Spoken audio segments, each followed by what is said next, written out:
Welcome, everybody, to another week with Chef AJ for our 8-week series, Surviving the Holidays. And it's been a tremendous success. We know how much it has helped all of you. Of course, it has helped me a lot as well. And I look forward, like all of you do, to this time of the week. And today, I believe week 6, and we have a very special guest, Dr. Roger Gould, who wrote an amazing book that I plan to get tomorrow, which I don't have it, and it's called Shrink Yourself.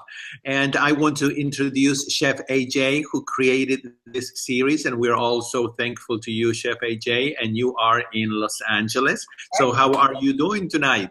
I'm doing great. And, I wish a series like this existed when I was struggling, because we're bringing together so many experts. And tonight we truly have one of the world's leading experts in this field on this topic. So I'm very, very honored and excited that we get to talk to him. Me too. Go ahead, Chef AJ, and just tell us a little bit about Dr. Roger Gould. We know you have the book, and maybe you can just... I'll show the book. Dr. Gould is a board-certified psychiatrist, psychoanalyst, author, and he's the former head of community psychiatry and outpatient psychiatry at UCLA. He now lives in New York, and he truly is one of the world's leading experts and authorities on emotional eating and adult development. His website is shrinkyourself.com. He has an amazing, interactive, very affordable online program of the same name that I have actually done twice and gotten so much out of it.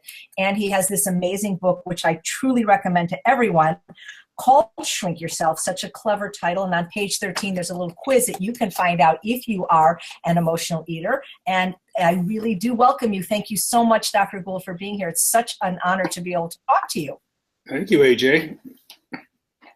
So how's things going with the emotional eating world? I'm tempted to say it keeps on growing, but I don't think that's the right word. Actually, when there's more stress in the world, there's more emotional eating. So yeah, right. Tell me if I'm quoting you wrong, because I've read your book so many times. I've actually used it to run an in-person program. But I believe you said something to the effect of, until we can learn to manage our stress, we'll probably never learn how to manage our weight. That's the key concept that I work with. Wow. I like to think about it in terms of common sense. If you consider that your body is an honesty machine, that means if you're 5 pounds overweight, you have eaten 16,000 calories more than you need. Okay? So the simple answer to weight is what everybody knows. If you eat too much, you're going to be overweight. If you eat what your body needs, you're not going to be overweight. In some sense, it's as simple as that. And it's a decision. But not all decisions are easy to carry out. So the question is, why, if you know that if you eat too much, and at the same time you don't want to be overweight, why do you continue to eat too much? Okay? And that's a psychological issue. It's not a metabolic issue. It's not a matter. So that's what we've been working on for these years. And I believe I know the answer, but the answer is not a simple answer. The way we've approached it is twofold. One is you look at the 5 very specific behaviors that the 1/3 of the population who controls their weight easily continues to do every day. And you start from there, because that's simple and concrete and very specific. Then you look at why one would continue to eat too much when on another level you don't want to. That's the conflict to be resolved. So the 5 common sense behaviors are one that you know so well and that you teach AJ all the time. You choose healthy eating rather than unhealthy eating. Now, everybody who is listening or participating today knows the difference between healthy and unhealthy eating. Sure. Right? And every time you have a meal, you have a choice to make, healthy or unhealthy. If you choose unhealthy and continue to choose unhealthy foods on a regular basis, you have to start asking yourself, why? It's not common sense. Why choose unhealthy foods when, in fact, you can get just as much good taste from healthy foods? Again, that's the psychological question that if you ask yourself, you can begin to answer yourself. And do it without thinking, then you can't do anything about it because you'll be doing an old habit. And we all know that old habits make you feel safe and familiar, and you'll continue to do it, and you'll be a frustrated person who will continually defeat themselves. I'll run through the other ones because they're also very simple. One is portion control.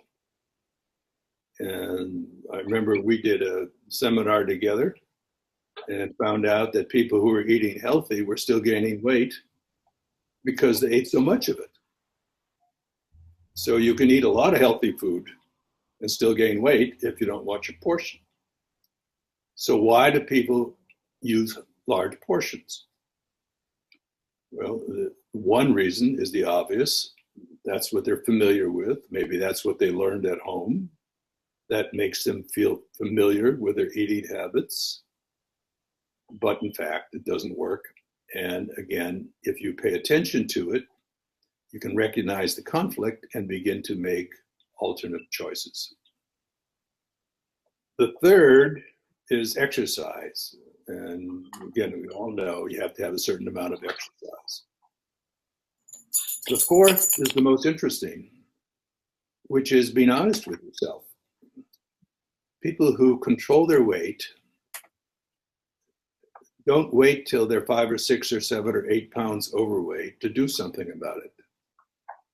As soon as the belt gets tight and the pants don't fit, they pay attention. They don't ignore going on the scale, they go on the scale.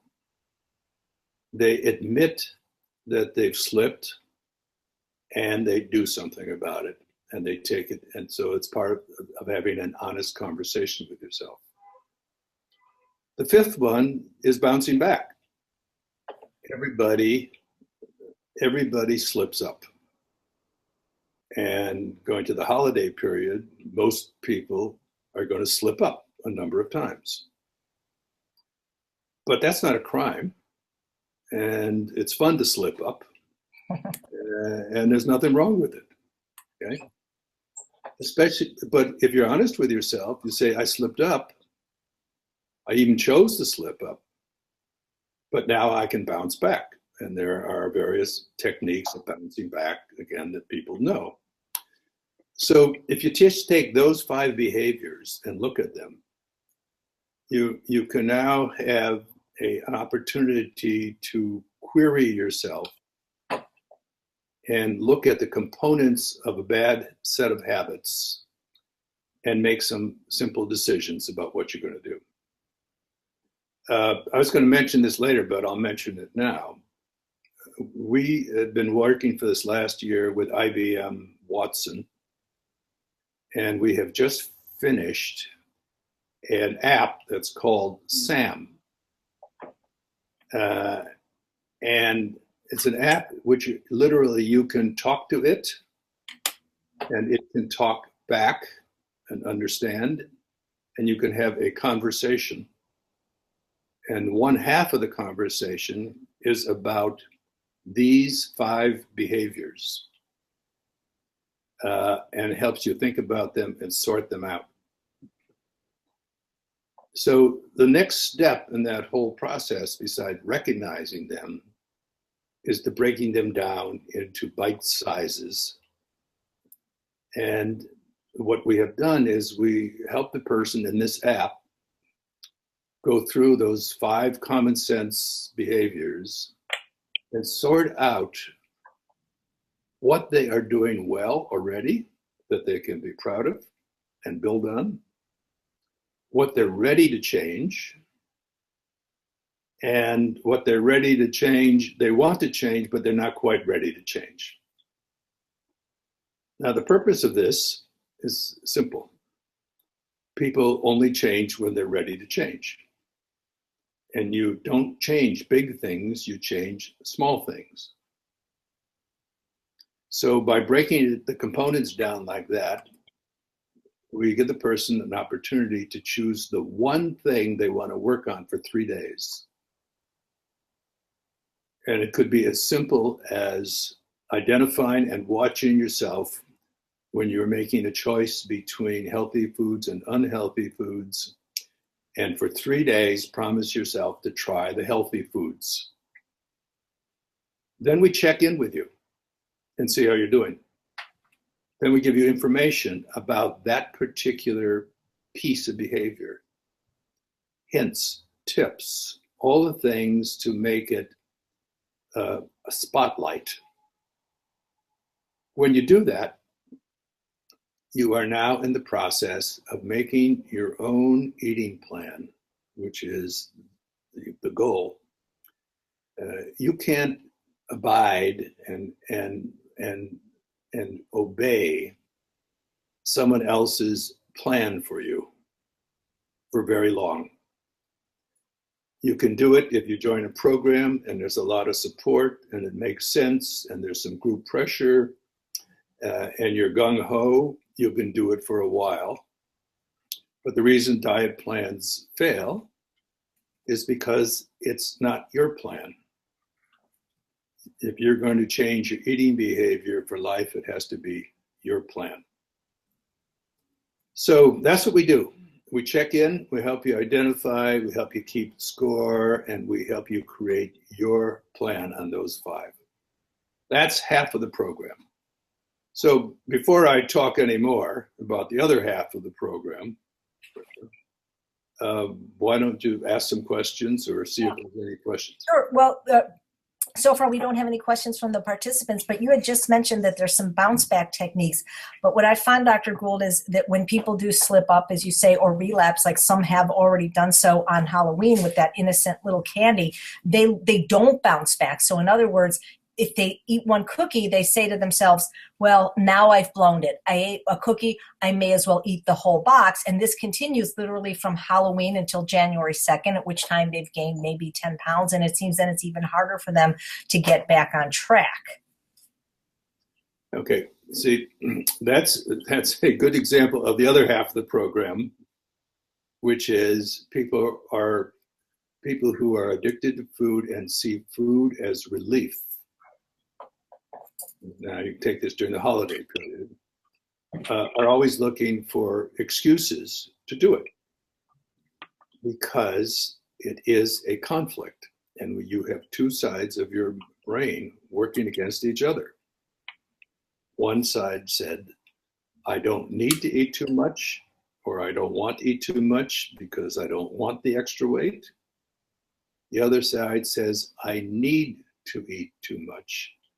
And I have to find a reason to do that, because that's then the second part of the program. The second part, the deeper part of the eating issue was, why do people have to eat too much? Why is it such a compulsion? Why does it feel like it's the only thing that's going to help me and nothing else works? Why does a person who has a bad day at the office with the boss start thinking to themselves at 3 o'clock in the afternoon, I can't wait till I can get home and eat a pint and a half of ice cream when no one's looking? And why are they preoccupied from 3 o'clock till 8 o'clock or 9 o'clock? And then after the pint of ice cream, an hour and a half later, are so mad at themselves they can't stand it. etc. Why do people do that to themselves? Why is that compulsion so strong? Okay. It's not a matter of willpower. Okay. It's a matter of something else is going on, which is the other part of the whole program. Literally, eating too much is a compulsion to feel better when you are at that moment in time feeling powerless and helpless. It must provide some relief, like you say, or people wouldn't do it, even though after the relief, they end up actually feeling worse. Well, it provides relief in two different ways. There's a certain relief during the eating, and there's another kind of relief during the preoccupation period when you're thinking about eating and can't think about anything else. Wow. I had a patient recently who said, I went to this concert and everyone was there, and all I could think about during the whole concert was red wine licorice. All I could think about. I couldn't even hear the concert. She had a bad day at the office. So the question then gets to, and I'm using a bad day at the office as a metaphor. It could be a bad day at home. It could be screaming kids. It could be financial problems. It could be an argument with a spouse. It could be a disappointment about what you thought was going to happen. It could be any number of things that create a mental load. And everybody, every human being, on this planet, but everyone listening in, carries a mental load. And if the load seems too high, you want relief. Well, there's all sorts of forms of relief. You can go for a walk. You can listen to music. You can try to figure out what to do with the problem. How you're going to handle the boss at work. How you're going to deal with too much time pressure in your life. How you're going to deal with the fact that you're unhappy in your relationship. These are life problems. They deserve your full attention. When you eat instead of dealing with these problems, you only use a small part of your mind on behalf of your life. And it's like walking around with one hand tied behind your back, because you don't give full attention to the problem that is bothering you the most and needs to be dealt with. Right. And you often create another problem, because often this eating creates health problems for the people, not just overweight, but things like heart disease and diabetes. So now they have the problem that originally caused them to eat, plus myriad other problems as a result of that. Yeah, you have a secondary problem. But that just tells you, again, how strong the compulsion is to avoid and get away from what is bothering you. Right. Because you literally sacrifice the form of your body, the shape of your body, a certain amount of physical pride, and in long term, your health. Weight is probably the single most biggest factor in morbidity. Mm-hmm.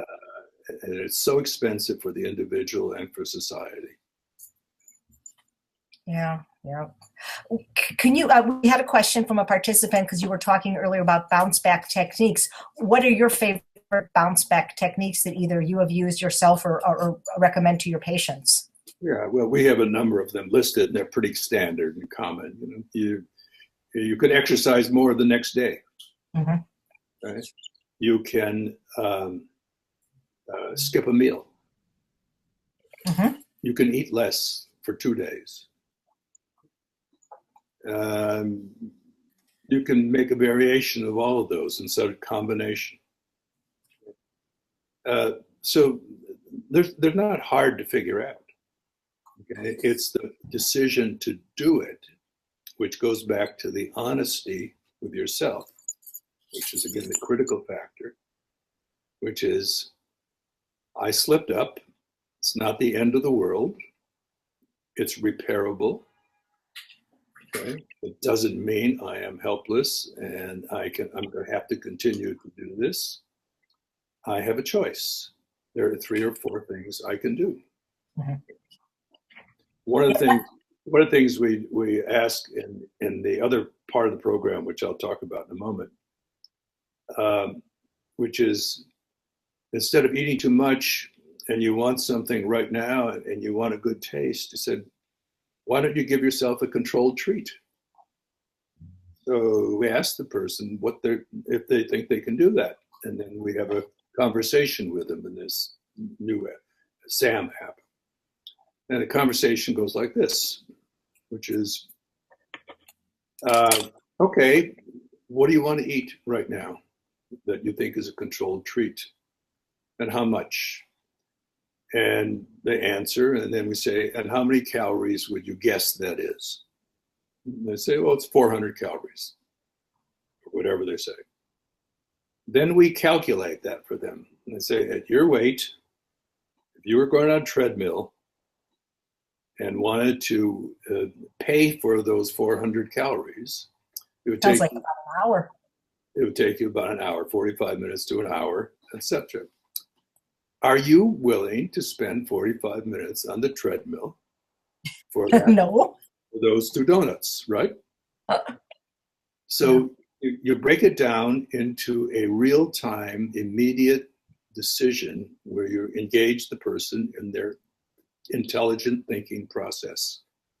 And you make it not a habit, but a decision. Then you say, okay, you don't want to pay for it. Maybe you can still have a treat by either eating less that you're willing to pay for or bounce back, or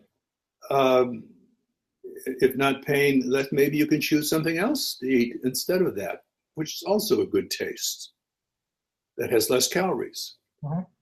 So you just go down the tree of decision making, again, all for the purpose of helping the person stay conscious and alert, assuming that they are motivated to change their behavior. If they're not motivated to change their behavior, it doesn't matter what happens. People aren't going to change unless they are motivated and ready. Right. It's like the old joke, how many psychiatrists does it take to change a light bulb? 1, but the light bulb has to really want to change, sort of. Yeah, that's the joke. Yeah. Right. Yeah, that's so true. It just seems that people want to avoid dealing with really what's going on with them emotionally at all costs. And it just seems easier to eat. That becomes their default. Like it seems like they feel at the time when this compulsion takes over that there literally is no other option, that's it. That's the only choice that can be made in a difficult situation. I remember when a patient told me that loud and clear. She was in the mall with her kind of bratty teenage daughter and her friend. And they were acting up in a way, and she couldn't control them. I said, what did you do? She said, I bought a box of donuts and I ate 6 of them. I say, and how did that help you control your daughter and her friend? She said, but what else could I do? Literally, she felt powerless. And, there's a point to that story, because the feeling powerless is the link to the compulsion. And if you take that story and many others like it, from our vantage point, you would say to this woman, well, there are many other things you could do. You were not powerless. But she felt powerless, which is now, that's the lead in to what the second half of the program is all about. The second half of the program says, what is it that was going on in your life at the moment of this compulsion that made you feel that you were powerless and you had to eat. And we do that by a series of questions, organize it, feed it back to the person so that they can see it in words, so that they can think about it. Okay. If you don't see it and think about it and stop, then your feeling of powerless becomes the truth, and the compulsion to eat becomes the remedy. A patient told me today where her problem started 36 years ago, as she remembers. She remembers thinking that her mother really didn't care about her when she went to school, and all she could think about was cookies. So cookies became, obviously, the default position for the absence of her mother's love. She loved cookies, and she wanted to connect with cookies. And in that sense, cookies became love instead of food. And that distinction is the distinction that's lost when people eat too much, because they don't see what they're eating as food.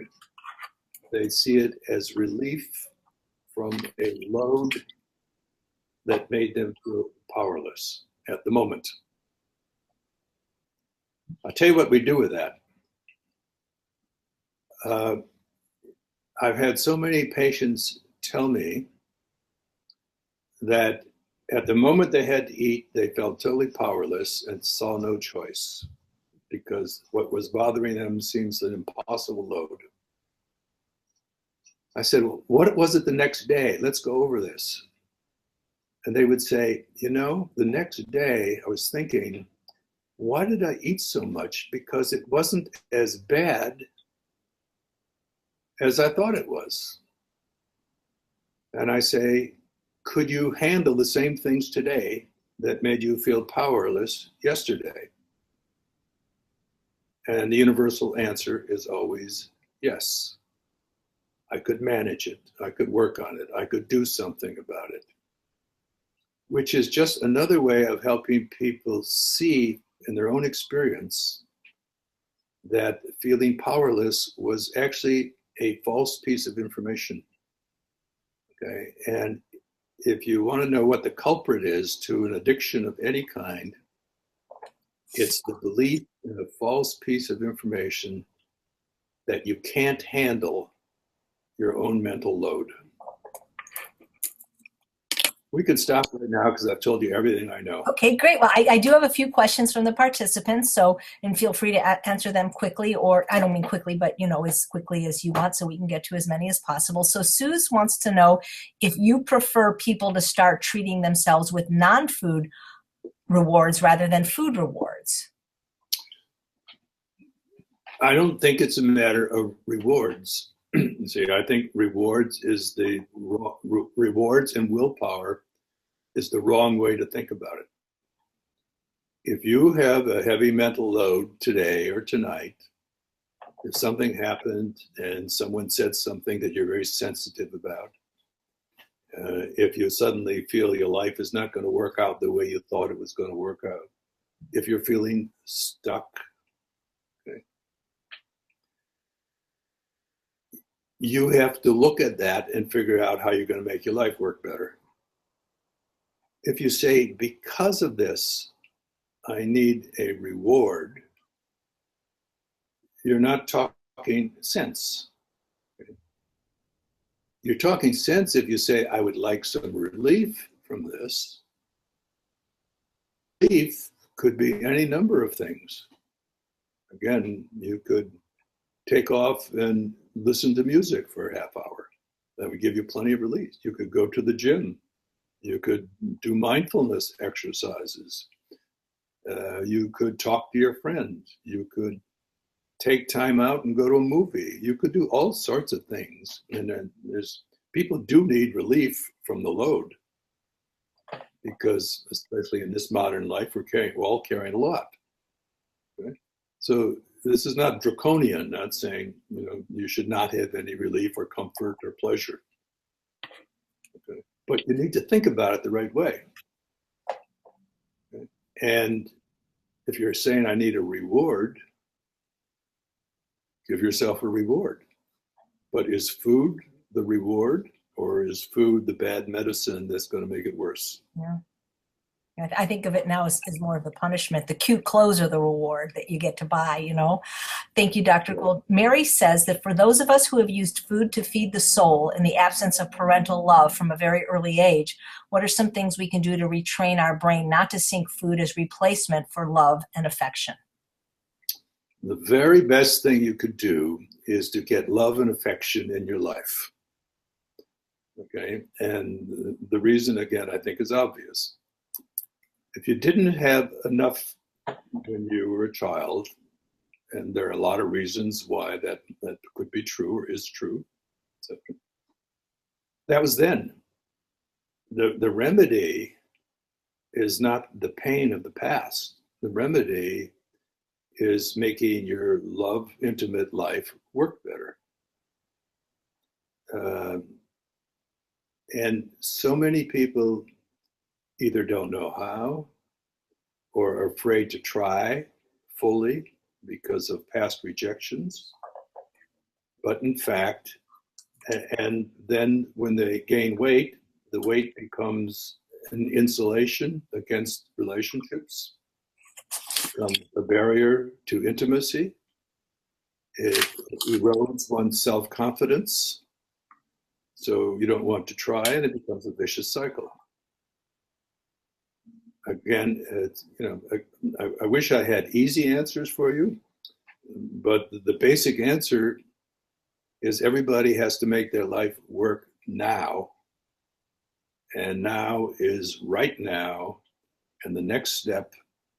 And you may have to compromise in certain things. You may have to work harder for other things. You may have to take risks. Or you may have to even decide that you're not going to take risks, but you have to at least settle for what's real and work from there. Mm. Boy, this being human is a full-time job, isn't it? So Dr. Gould, Teresa says she has a daughter that's been in treatment for an eating disorder, non-specific eating disorder, binge and purge and restriction. And although she no longer has her old behavior, she's now convinced that she needs to eat excessively because she doesn't want to limit herself. As a result, she's gaining a lot of weight. Is that a normal stage of recovery from this eating disorder? I don't think so. I think it's an incomplete recovery. And I think the daughter has to start questioning that, because that becomes an excuse for an underlying compulsion to eat too much. Okay. Thank you. One of the things I've heard you say is that if hunger isn't the problem, then food isn't the solution. And it seems that so many people have lost touch with the ability to even know when they're hungry or to stop when they're full. That's a big issue. The issue between satisfaction and fullness. Mm-hmm. Fullness is tricky. Okay? I'm still trying to understand it fully. But when a person says, I need to feel full, okay, they're saying only when I'm full to the point of almost discomfort, okay, do I feel all the emptiness in my life is gone. And it's another way of eating too much. You obviously can't do portion control when you do that. Fullness also has another component to it, which is this is the way we ate at home. And it depends on your age. If you're 25 years old and you're moving around frantically 18 hours a day and dancing at night, you can get away with being full and eating the way you ate at home. If you have a more sedentary job 8 or 10 years later, or you're around food all day long in a house and raising young children, etc. You can't get away from it. Get away with it. So that's the other book I wrote, is about adapting different points of the life cycle. Mhm. It's the second part of making your life work, which is you said it. It's not easy being a human. No, I'd rather be my dog. She seems to have a very easy life. Yeah, right. She just has to be there and look at you with those eyes, and you'll feed her. That's it, right? You have to go out and do seminars and make a living and Oh. lecture and do all sorts of stuff. Yeah. You know, one of the, I love the things that I've learned from you. I remember them, and I often repeat that, giving you credit for saying that. One of the things I've heard you say is that this addictive eating or emotional eating or overeating is often the consolation prize for not getting what we truly want in life. And I agree with you. And yet I look at certain celebrities, and I don't really want to mention any names, but you can probably think of who I'm thinking, like a certain woman that's extremely successful in all areas, wealthy beyond belief, and yet she's never been able to control her weight. So could you talk a little bit more about the correlation between this addictive eating drive and not having satisfaction in other areas of our life? Yeah, when you look at what I'm talking about, you have to look about it as kind of layers. And some people have a layer in which their self-doubt system, their self-esteem, has not fully developed and has been arrested at a certain stage. And they've learned how to hide it. And the more successful they are, the more they can't and don't have access to this self-esteem layer. By self-esteem, I mean harsh words that people who are hypercritical of themselves do. And they have this dialogue with themselves, which is underlying the eating problem, which is of being ridiculously critical of themselves. Almost carrying on an old conversation that they may have had with a critical parent a long time ago. That's very hard for people to work out. It's something that can be worked out. But once it's there, it becomes the source of something deep is wrong with me. And I have to get away from it because it increases or amplifies this sense of powerlessness. That is, it's the idea that maybe I'm damaged beyond repair and all I can do is hide it. It's a terrible scourge. A lot of people have it. Again, it's a false idea that you're a damaged person. But unless you examine it, it controls your behavior and controls your life. It controls everything about how you behave in relationships. So outward success is not sufficient to quiet one's internal critic. Interesting. Very interesting. So Shada has a question. What do you recommend for someone who after eating never feels full or satisfied?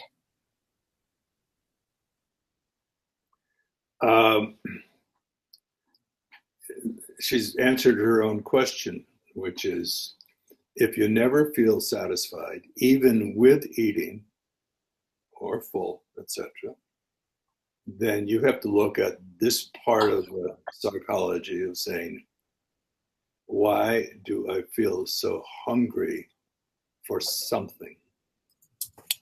Is it love I'm hungry for? Is it success I'm hungry for? There's an old saying is you can never fill up with something that is unsatisfying. It doesn't satisfy you. Food doesn't satisfy you. Therefore, you're hungry for something other than food. So you get off the quest for the right amount of food and certain kind of food to make you feel better. And you begin to ask this other question. And it leads to all sorts of wonderful openings when you ask, What am I really hungry for?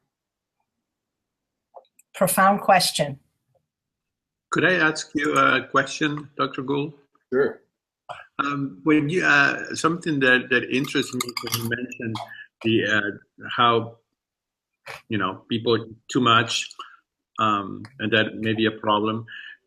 Can you comment on whether it's too much quantity or maybe calories? Like I could eat too much kale, but it doesn't have a lot of calories. But if I eat a lot of nuts and avocados, things like that, I can, I can be eating thousands of calories.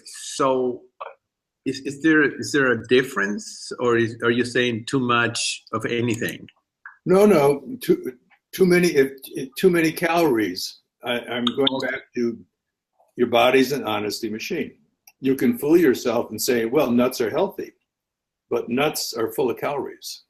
Okay, so you can eat some of them. So my little trick for chocolate is I like chocolate covered almonds. Okay, now that's because there's a thin layer of chocolate, which I love, and it's not too much chocolate. And I don't like almonds that much, so 2 or 3 is fine for me. So I can be totally satisfied. Everybody has to find their own trick.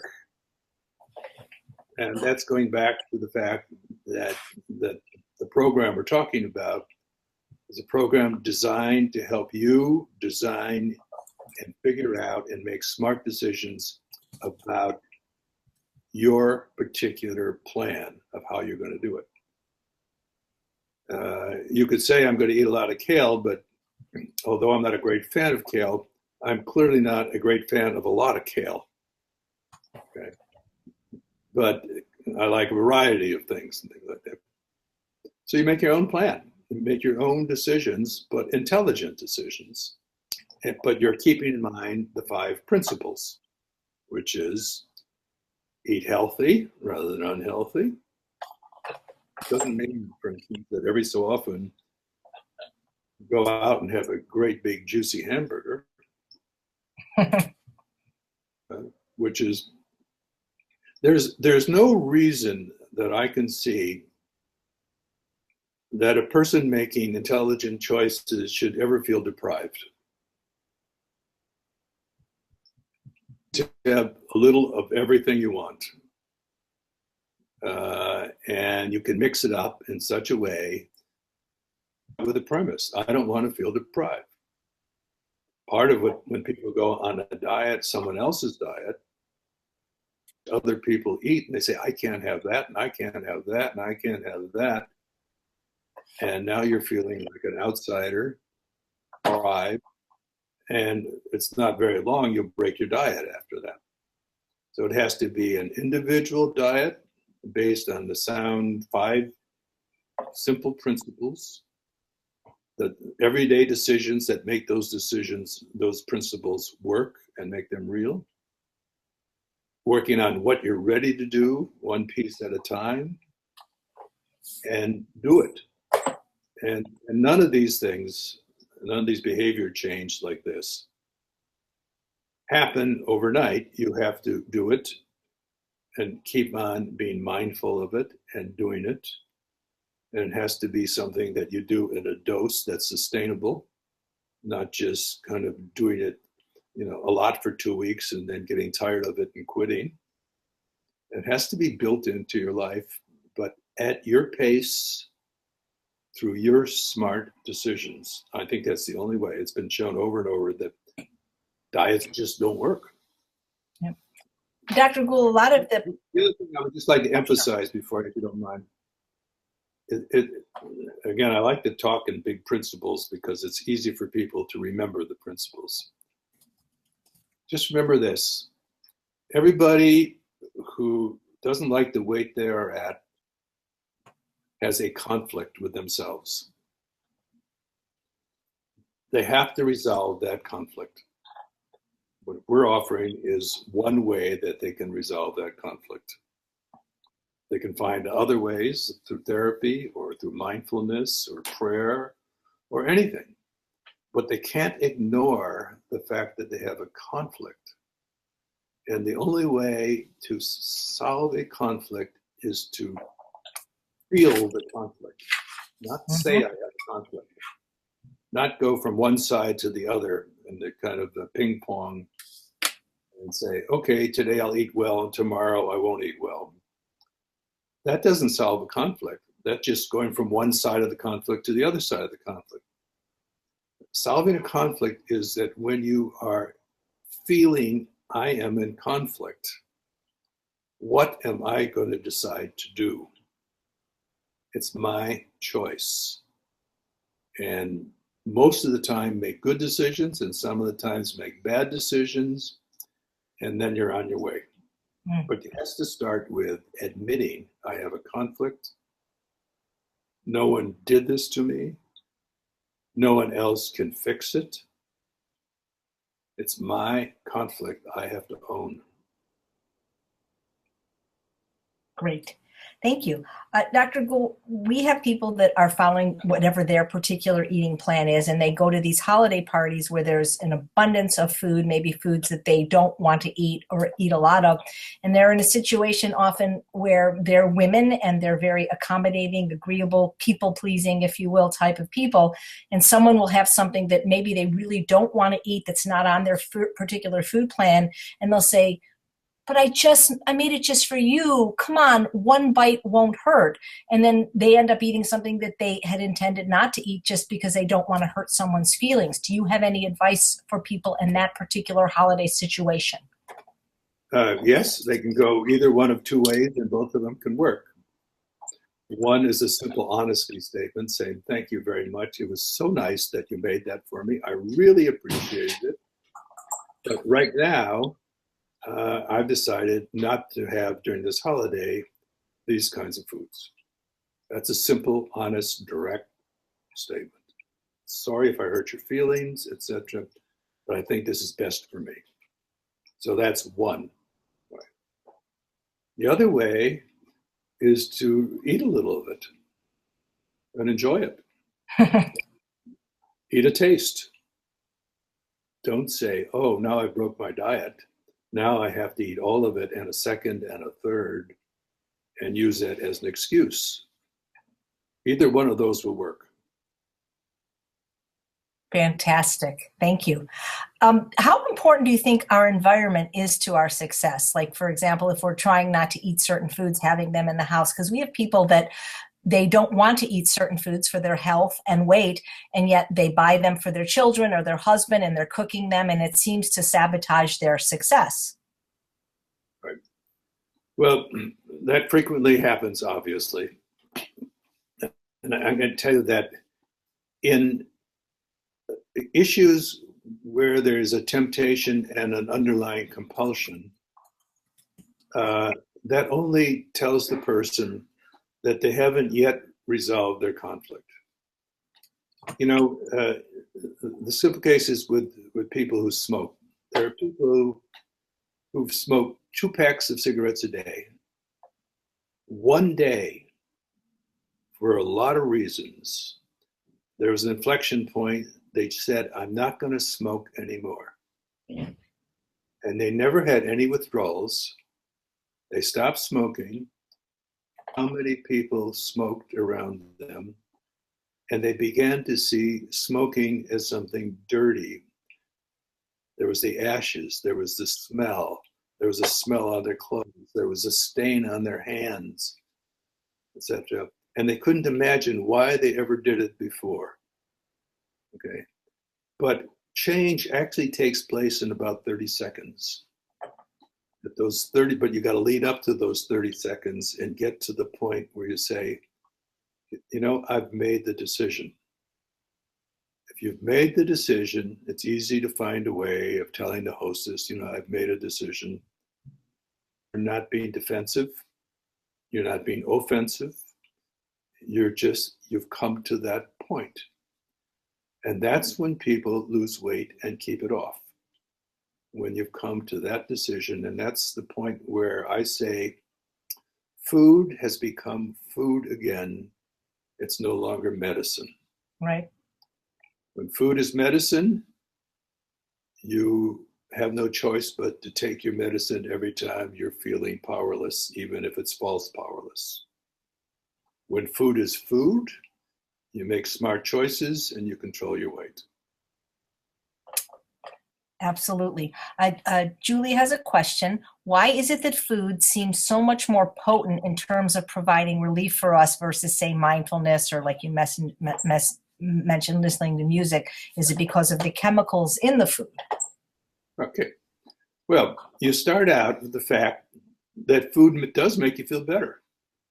Right? The first thing it does is when you're hungry, having some food makes you feel great. Mm-hmm.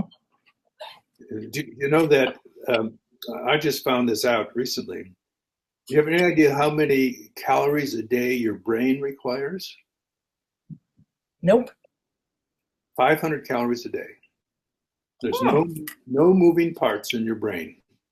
Mm-hmm. Neuron transmission and thinking. So if you're a 2,000 calorie a person day, that's 1/4, 25% is just used for your brain. Okay. I can tell you that when you're tired and your brain needs food and you eat some food, it makes you feel better. Mm-hmm. Okay. So food makes you feel better. That's one reason. Okay. Food makes you feel better quickly. Food is something within your reach and it's socially acceptable. You're not taking the drink or pot or doing drugs or opioids to feel Mm-hmm. better. All those things tend to make it a medication choice, and then it becomes a habit.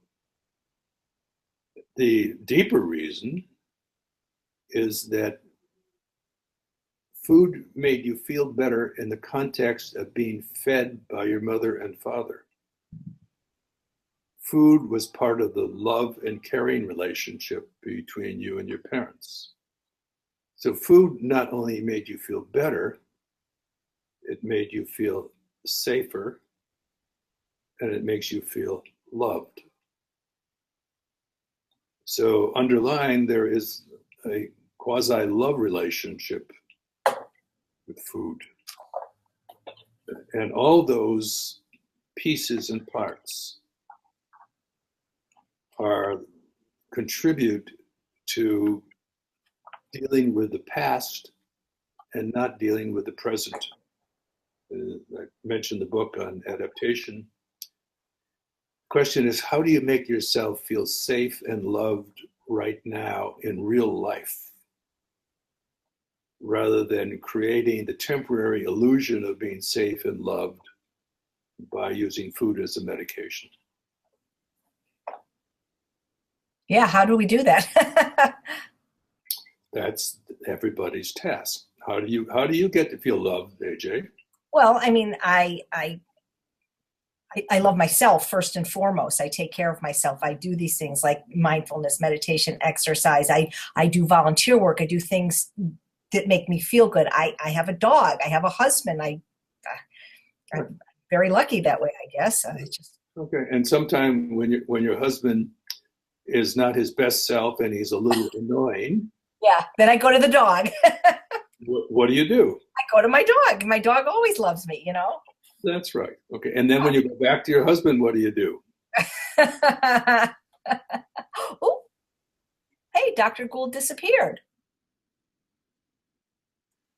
I don't know. His internet connection might have dropped, and that's why we will wait for him. Maybe, we'll wait a few minutes, guys. We're so sorry. And, guys,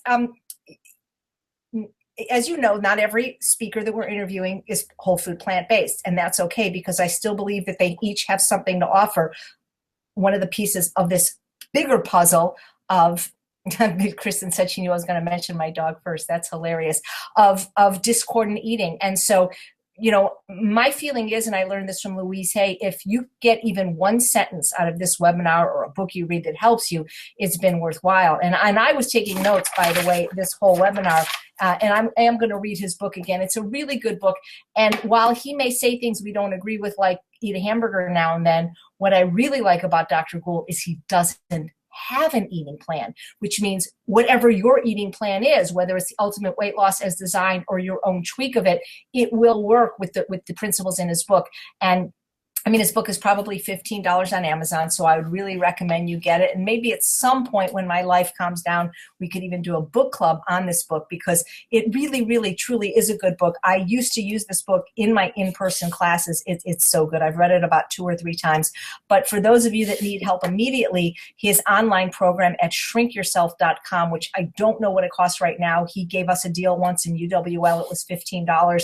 I think it's a very good program. It helped me locate the areas that I was still emotionally eating. And even though I had begun to lose weight and was pretty much slender, I was eating a burrito with white flour, and vegetables in it every time before I got on a plane. I wasn't hungry, and it helped me realize that I was eating because of anxiety and in certain situations, social anxiety. And that program really was the last piece for me to get like the last 10 pounds off. So, he has some questions that you can ask yourself, like, why do I want to eat this right now? How will it make me feel, and how I could solve this problem without food? And so, Mary, I'm going to ask him if he has some type of a discount for us, or if we could test his new SAM program. But I do think there are things to be gained for having this program. And Mary had said, well, what do you do now if you're an adult and you still don't get that kind of love? We got to love ourselves, guys. That's one of the areas that JP is wonderful at. In the compassion area, you can work privately with him or ask him questions on the board. But reading the book, You Can Heal Your Life, was where I started in 1987. And I will post a link on the Ultimate Weight Loss page tonight, because I've seen that online as a free PDF. It's a wonderful book. And it's funny, Dr. Gould disappeared, and now Gustavo went away. So it's just me, guys.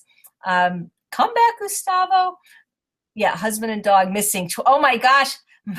My sister is here. That's terrific. That's, I think, the first time she's been on. So I think maybe Gustavo is calling him. We'll try to get him back. I only had one more question for him, which was about grief of giving up the foods you love. But I think it's his work is definitely worth working into. Let's see. We love you, Chef AJ. Love you too, Mary. Thank you. What do you mean, Suze? Is it Sam or San? I'm not sure what that is. The name of his app. Oh, great. He called it Sam, S-A-M, and I'm not sure it's out there. But he used to have something, guys, called the Pocket Hunger Coach, which is completely free. And it was this little app you could get on your phone or iPad, whereas if you had a craving, you could work these few questions, and it was very helpful. Part of the program. Or is he coming back? No, unfortunately, his computer, the battery, I think, died, and so. Well, thank goodness, guys, this happened at the end. I'm very thankful it happened at the end and the beginning. Yes, so now guys, I do want to mention something that he just called me and mentioned, that if people want to sign up for the beta program, where they actually can have a conversation with the program, with the computer, like he said. It's called talktosam.com, and it's talk, as in talking, and then the number 2, Sam. So that is the program he was talking about that is being developed and is in the beta test. The other one is shrinkyourself.com. So right.